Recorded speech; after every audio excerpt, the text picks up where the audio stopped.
The first DAC amp I recommend for anyone is going to be the Jcally JM6 Pro Dongle DAC amp. It's pretty much going to be like an end-all be-all type of product for beginners or for average budget-conscious people that's relatively cheap at $17 or 980 pesos when not on sale. But why are they good? Well, seeing as this can output 1 volt for a 32 ohm load, any and all IEMs are going to be comfortably powered by this thing right over here, where it can even power stuff like the HG600 straight off my phone, albeit not really advisable. However, if you use an Apple device, Apple is pretty strict about what type of hardware can you actually use on their devices, so I recommend getting the tried and tested Apple dongle with the A2049 model to get like the same power output of 1 volt, all while being clean sounding at $9 and most importantly, actually compatible with your device. However, a downside to either one of these specs is going to be the lack of PEQ capabilities via a proper app integration, nor could they actually save EQ profiles on the app itself, and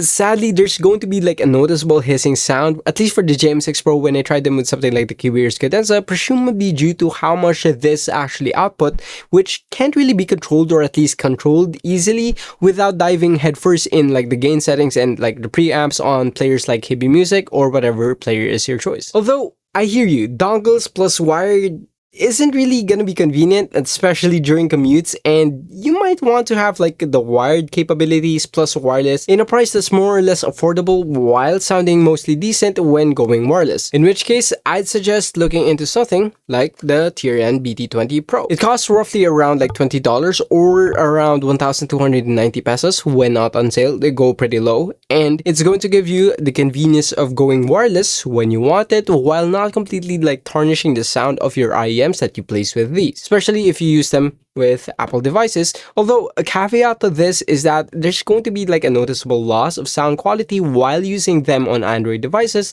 and there's a built-in mics that sound alright in quiet environments, but not so much in noisy places like when you're out and about. However, say you want EQ capabilities, I say go for the JM12 at $17 or less during sales, then flash the Fiio JA11 firmware on those things. This is a recommendation among my peers, and it's quite common even in like the comments, despite the potential risks of breaking the JM12. By the way, emphasis on the potential risks. Make sure to do a lot of research on this aspect before you move forward. Alright, that said, I advise looking into this option as well, as it could potentially be cheaper than both the JM6 Pro and the Apple dongle, all while providing EQ capabilities that get saved on the actual device. Regardless, if you just need to use a dongle for like any IEM, since phones are no longer coming out with audio jacks, I recommend to just buy a 3.5mm to Type-C dongle or any DAC amp that says CX31993 DAC and max 97220 amps, since those are still going to be more than sufficient and more than enough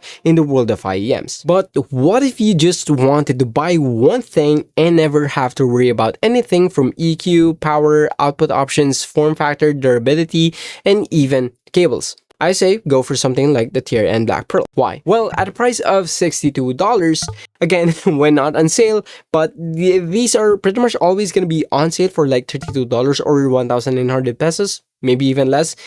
Well, it's going to be a pretty good deal in those prices, where these have the dual CS43131 DAC chip, which is actually the same with what you get on the Moondrop Pro, or if you really want to compare with a more expensive piece, it's gonna be the same with my $270 SMSL AO300 Pro. More into this later. Then, on top of the DAC chip, there's a 10-band PEQ via the SZ Walkplay app or site with a plus-minus 6 dB gain per slider, which can potentially be a limiting factor, but not unless you go for like deeper EQ customizations, where I say these are more than enough, especially for people who don't particularly toy with EQ extensively or are just starting out and want some customization that could be saved on the device itself. Power output on the TRN Black Pearl is also more than sufficient enough for like IEMs in the market at 125 milliwatts on a 32 ohm load via the 3.5mm jack and 320 milliwatts on a 32 ohm load via the 4.4mm balance output, where you also get a dedicated play and pause button plus a volume up and down buttons on the actual device itself. They're also going to be pretty small, with the housing also being made out of aluminum, so heating won't be an issue even if you live in some place like the Philippines. Now, it's not perfect where I observed like occasional hissing sounds in the background, and EQ is bounded on the app or the site, whichever one you use. So if you wanted to change profiles, you're going to have to go on the site itself, then change them, as there's no buttons for those on the actual device. But in my opinion, there's pretty much no beating this, especially for the everyman,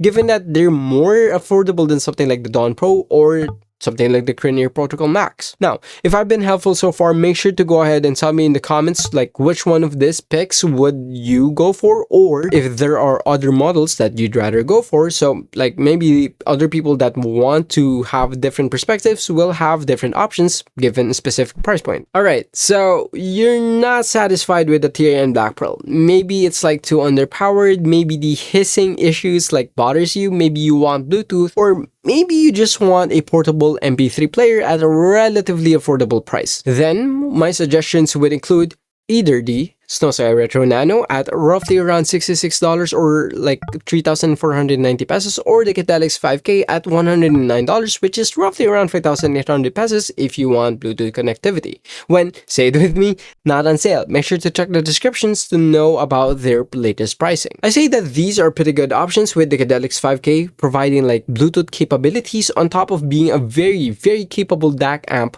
in like desktop mode with the dual ES9219C Saber DAC, which can output 2 VRMS and 4 VRMS via the 3.5 and the 2.5mm connections respectively, meaning this thing has even more power, is good enough for even hard to drive planar headphones, all while being LDAC and like aptX compatible, that's even stable even after being this far away from the source.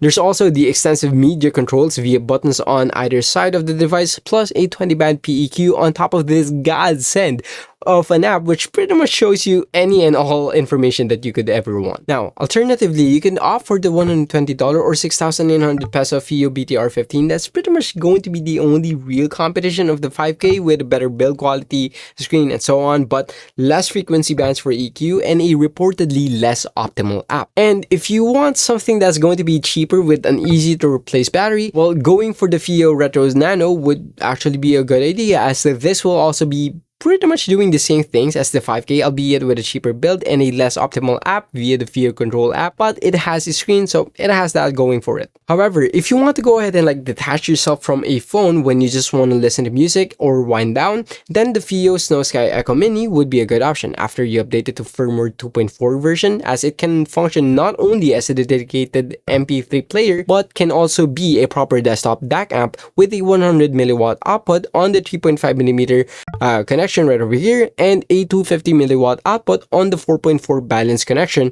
right over there. Although, an issue about the Echo Mini is, despite having the same DAC chip as my SMSL AO300 Pro, TRN Black Pearl, and Moondrop Dawn Pro, they have a noticeably darker or like warmer sound, bassier sound compared to all of my other DAC amps, where everything else is pretty much like neutral sounding, at least for me, albeit with some minor distinctions, but not to this extent. On top of that, the battery is also not like easily replaceable, so there's that issue with you. But I hear you. Maybe you're a real audiophile. Maybe you're a man's man, and you can hear the distinction between 19K and 20K perfectly, and you need the absolute best possible setup for your IEMs. So to that, I point you to the Qudelix T71. This has everything, and I'm talking like 20-band cascaded PEQ, manual settings for like the impedance and the resistance of your specific device, same with the 5K, more power output at 4 VRMS for the unbalanced 3.5mm connection, 8 VRMS for both the 2.5 and the 4.4 balanced connections, built-in 7.1 surround, 4 ES9219 Saber DAC chips, that's 2 more than like the Qudelix 5K, a screen to set the filters, EQ presets, charging status, volume, plus more, and because they're so powerful, it also has a 1000 mAh battery when like you choose to use these on the go. The only downside to the T71 is that they rarely, if ever, go on sale at an SRP of $229 or a whopping 14,000 pesos, and this thing doesn't even have Bluetooth support. Now, okay, say you don't go out at all and you only really need something that's powerful enough not just for IEMs like this one, but also for headphones, speakers, and maybe a subwoofer.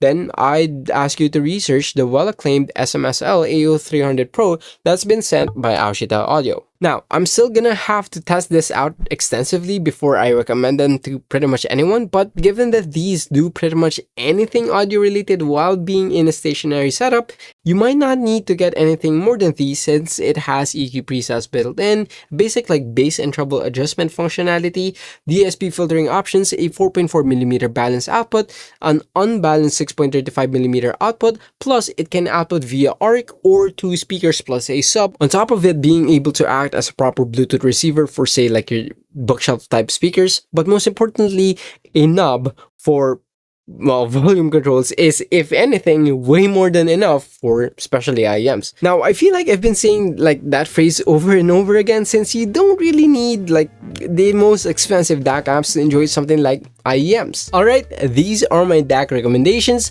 Links are going to be in the description for where to buy them. Affiliate links, by the way, so be wary of that, along with the reviews if they are present. Again, my name is Charles, and goodbye.